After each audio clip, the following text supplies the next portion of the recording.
So let me go back to the slides. There's only a couple questions here that I want to share or that I want to address, and then we'll open it up. So one of them, this is a good one. This is it was an entertaining one. Each time I meet with a client, I have a moment before we start where I wonder if I can do anything for them, if I can be of service, offer some kind of help, etc. I want to, and I show up and I deliver, but I go through that brief moment. Look at this, all caps. Every time there's judgment in there, right? Which is the only reason that the intellect would go, I think we need to capitalize these two words here because it's every time, which means it shouldn't be every time, or it shouldn't be me, or I've done all this work. This shouldn't be happening anymore. There's so much embedded judgment in there, which is real and truthful and transparent. And I love it. I just wanted to kind of highlight what's going on underneath all those caps. And I've begun to notice that it shows up anytime I take on something new. Oh, great. Now we've got some awareness. We've got a different angle here. We got a different perspective. We're paying attention. This is happening every time I take on something new. And you can see the energy, even in this question, start to shift. I recognize the root of this is, am I enough? Of course, it's one of the 5 bad guys. It's the leader of the 5 bad guys. I just push through it because my reason for doing my work is stronger than my fear, and I'm willing to try and willing to learn if I fail. My question when I started typing was, will this ever go away? This is so awesome. But now as I'm thinking about it, it doesn't really matter if it goes away as long as I stay grounded in my why. The why I'm doing this is stronger and won't allow me to sit on the sidelines anymore. Thanks for the email coaching. So this is a beautiful example of confronting the issues, being willing to feel them, being willing to give voice to them, and then seeing this outer perspective and kind of reframing as she typed, which was so, so cool. And this is exactly what we were just talking about, exactly about finding the leverage in the why, finding the leverage in the service and in other people. So I appreciate that. There's nothing more that I have to add other than highlighting what you already put in there. So the second piece of this, and I'm going to ask you to come in here, Robin, to speak to this. Last module, the last 2 modules we've been talking about online courses, and Robin is actually launching an online course as we speak. So she had the experience of going through the modules while she was launching an online course and just off the heels of a live event.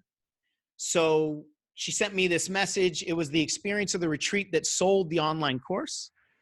No real selling necessary for that group. We got 5 of the 8 people that were there to say yes to the online course. It's not landing outside that group though, meaning the emails and other things that are that they're promoting is just not landing as well. But it wasn't created with anyone outside that group in mind. And we didn't do the marketing for outside seekers. So it's no surprise now that it isn't pulling them in. So that's huge awareness. The pricing also fit those who have had the experience. Price no longer matters much to them because they want more based on their personal transformational experiences, right? Remember, selling experiences versus selling expectations. The people that didn't go to the retreat, they're buying expectations, which is what she says here. To those who haven't had the experience and transformation, I think the pricing becomes more relevant. So Robin, first of all, thank you for sharing this and for being willing to speak to it. And I'd love for you to come in and share whatever it is that you want to share based on everything that I just read or anything else since then, or take it deeper or what have you. Yeah, it's just been an interesting process to, it's the first online course that I've offered, and doing it jointly with Jamie, and we created it as a follow-up to the retreat. So when we created it, we weren't thinking about anybody else at the time that we created it. We were thinking, okay, these people are going to have this experience, and what can we offer those that want more? So that's how we created the program. And it sold itself. I mean, it wasn't, it was like, hey, we're going to do this thing if you're interested, you know, and there wasn't anything that we had to do because they already had the experience. We basically, you know, those who participated in the retreat, they got the experience that they had there. They were wanting more, they were asking for more, they were craving something. And so all we had to do is have something in place for them, and it was nothing. It sold itself. So that was really cool, because I've done several retreats and I haven't had anything like that in place before to be like, okay, now here's your next step. And Wow. I always will have something like that in the future because it's just needs to be a part of things.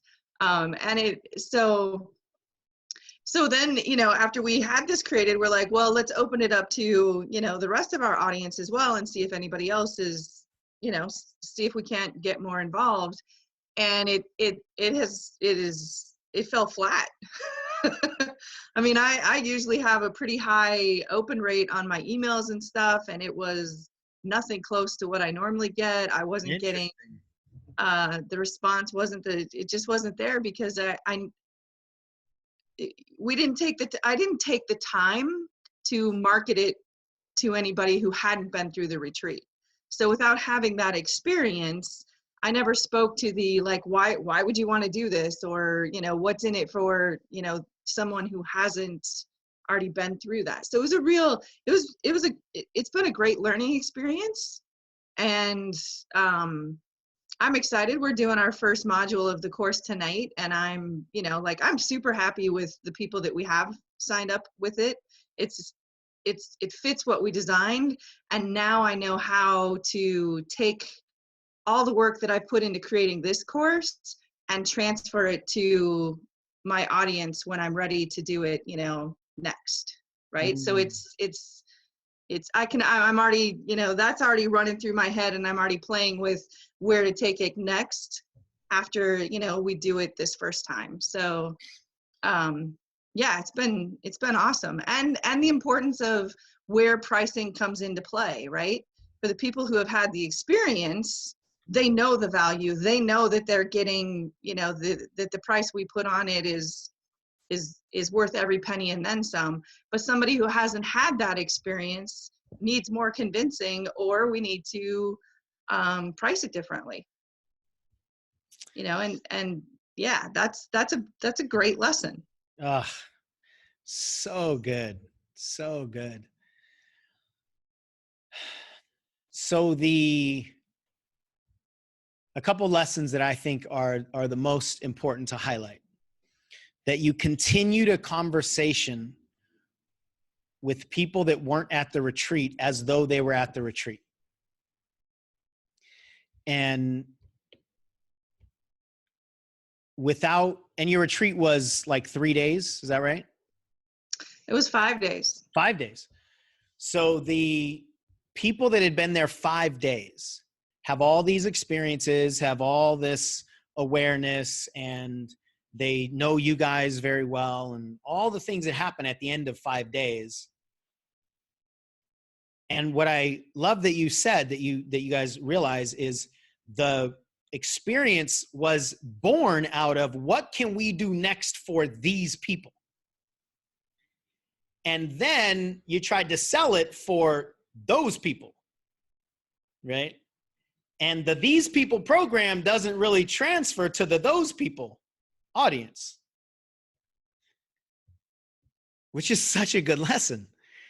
And as you said, there were questions that the people from the retreat already had answered that you didn't answer for the people that weren't at the retreat.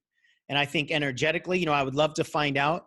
One of my assignments for you is to go in and take a look at the subject lines of all the emails, because I know you've shared that you get really high open rates, like to the point where I'm flabbergasted at how many people open your emails. And so you'll be able to look at the subject lines to see how many people are opening those emails. You'll be able to look at the energy inside the emails, which transfers to the subject lines. And now it makes sense as to why I saw some of the things on the sales page that I shared with you guys with some unsolicited advice. It makes sense that that was like a closing conversation, but for people that hadn't had the conversation opened, which was the retreat experience, right? So I'll share one of my experiences as well. The first time that we did ECCP several years ago, in the format that it has now, with the time, with the not the time, but the branding and the manual and all that,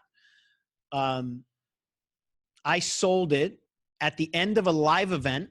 So there was a 3-day live event, and then at the end of that live event was another live event for coaches who are interested in a deeper experience, right? So these people had been in our space, including me, for 4 days. And we sold ECCP. It's the first time I had sold it in this way. And we sold it for $5,000. 20 people in that room bought it for $5,000. And that room was maybe 50, 55. So it was a really high percentage at $5,000. About 6 months later, we sold it to the exact same community. And we had, I want to say, well over 1,000 people register for a webinar where I did a lot of the same content and even same experiences that I did in the live event. I did it on the webinar. I want to say like 300 people ended up watching the webinar. Sold it for $5,000. You want to guess how many buyers?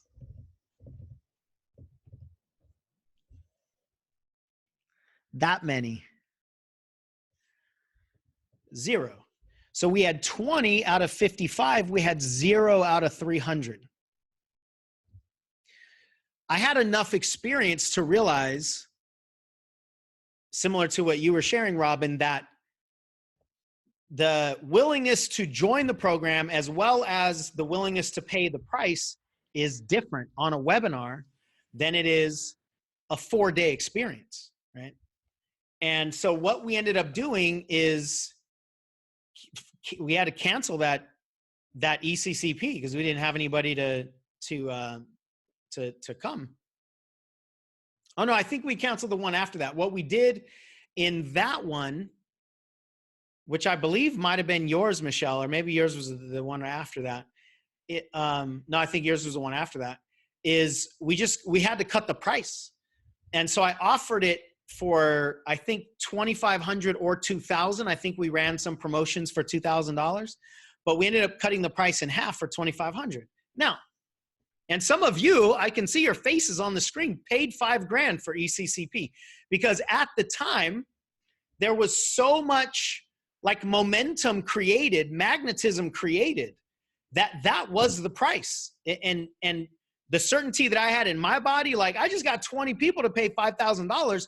You want to come? It's $5,000, right? Like that's just what it is.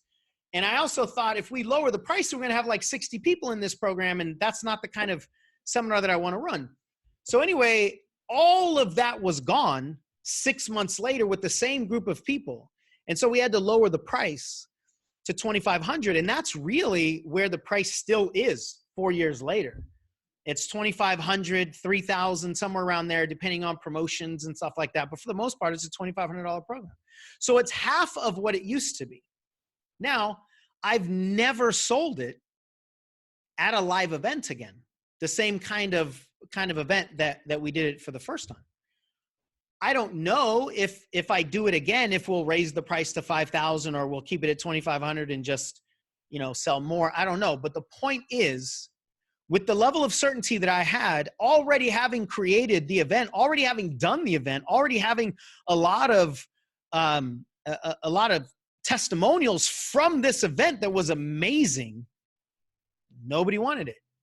And it was very difficult to sell at the $2,500 range mostly because of my ego, because now I was bringing my wounds into the next sale when I had had all this success at a certain dollar amount and then zero at another dollar amount. It really hurt. And one of the programs that we sold at the very first ECCP was a $10,000 program. A couple of you bought it at that price as well, either from that event or shortly after. But it was a $10,000 program. We had 12 buyers in the room.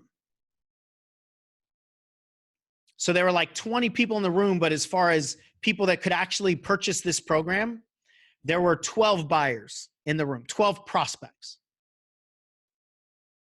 And 10 of them bought at $10,000. We were blown away. And there were people in our industry that heard that there were 20 people in a room with 12 potential buyers and 10 of them bought at $10,000. And they wanted to interview me. Like, what are you doing, dude? Like, that is insane. The next program that we did after we dropped it to 2,500, and after I came in there with, licking my wounds, we offered the exact same program with testimonials now from not only the ECCP version, but testimonials from this other version from the $10,000 program. And you want to ask me how many people in this next ECCP with 18 potential buyers? Ask me how many bought that program.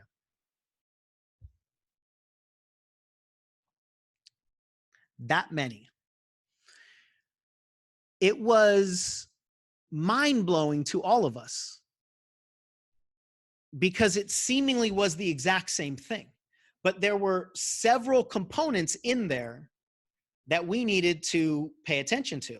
The price that people paid to be in the room, like from 5,000 to 10,000, is not as big of a leap as 2,500 to 10,000. That's a jump of double the investment to 4 times the investment. And most of those people didn't come off of the one-day deep dive experience. They came off of a webinar. So there just wasn't the level of commitment. There wasn't the level of experience.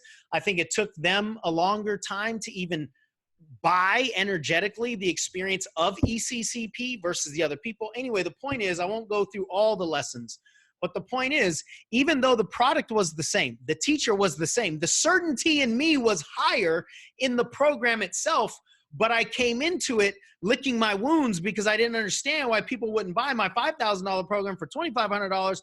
And there was just so much energy that was different.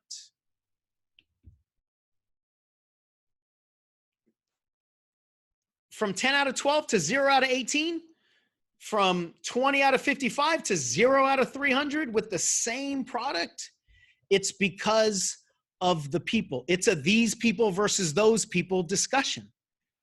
The these people program doesn't sell as well to those people. And the these people conversation from me doesn't land as well to those people because they're just different in so many different arenas. So I had actually forgotten that, Robin. I appreciate you sharing what you shared. It just brought a lot of those lessons to the forefront of my mind as well. And, over the course of the last few years, we sell ECCP in certain ways that we sell. And one of the big lessons for me is people need to have an experience, a live experience ideally, but more of an experience. That's one of the reasons why we created BCC, actually, for those of you that know those two programs, because the people that go through BCC, they have a lot of those experiences. They feel what it's like getting coached and being the coach, and then they get an invitation to continue that experience.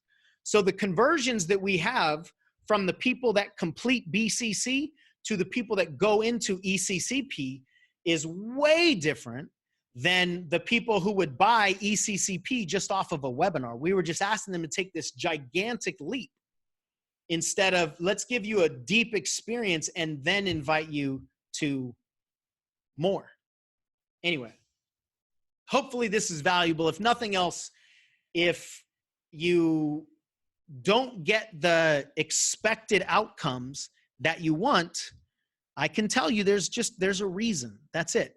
And it doesn't mean that you suck, and it doesn't mean that you are a failure, and it doesn't mean the thing that you're wanting to sell isn't valuable. It just means that there's something missing in this conversation. And ultimately, it's going to be in the level of experience. Even do they experience your emails in a certain way? So anyway, thank you, Robin, for sharing that. I think it was super, super powerful that you guys learned the lessons that you learned as well.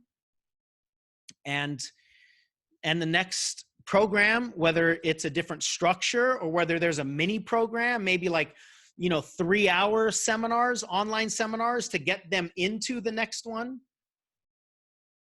you got to do it, right? You got to give them a level of experience and then invite them to the next level and then invite them to the next level. There might be 2 or 3 steps that you offer people to get them to that retreat. And here's the thing though. What I told Robin back in text is you would not learn these lessons in your body without the experience. We could tell you all this stuff theoretically, and you would not learn the lessons without the experience. That's all this embodiment stuff that we talk so much about.